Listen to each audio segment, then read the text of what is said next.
महाभारत में वनवास में भीम जंगल में अकेले घूम रहे थे। तभी एक विशालकाय अजगर ने भीम को अपने शरीर से जकड़ लिया।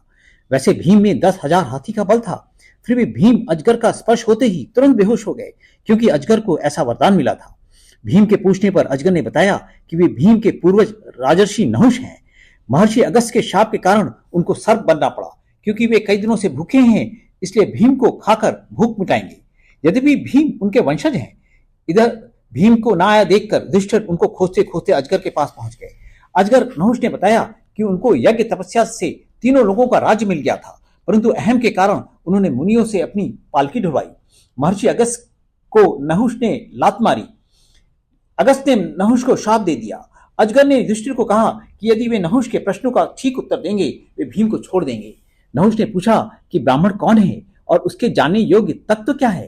युधिष्ठिर ने कहा कि जिसमें सत्य, दान, क्षमा, सुशीलता, क्रूरता का भाव, तपस्या, दया ये सद्गुण हो, वही ब्राह्मण है।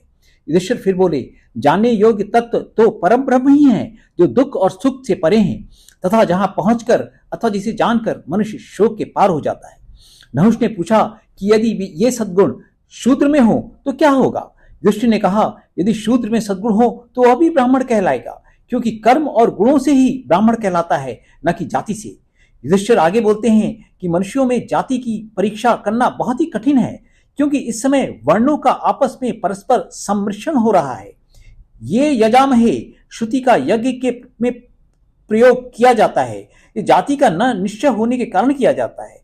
इसलिए जो तत्वों को जानने वाले विद्वान हैं, वे गुण कर्मों को ही प्रधानता देते हैं, उसे ही अभीष्ट मानते हैं। इस तरह अजगर नहुष के प्रश्नों का विद्वान युधिष्ठिर ने बहुत सुंदर उत्तर दिया, जिससे प्रसन्न होकर अजगर नहुष ने भीम को अपने पास से छोड़ दिया और उनके प्राण बच गए। साथ ही युधिष्ठिर के संपर्क और संवाद से नहुष सर्प योनि से छूट गए और पुनः स्वर्गलोक चले गए। फिर मिलेंगे।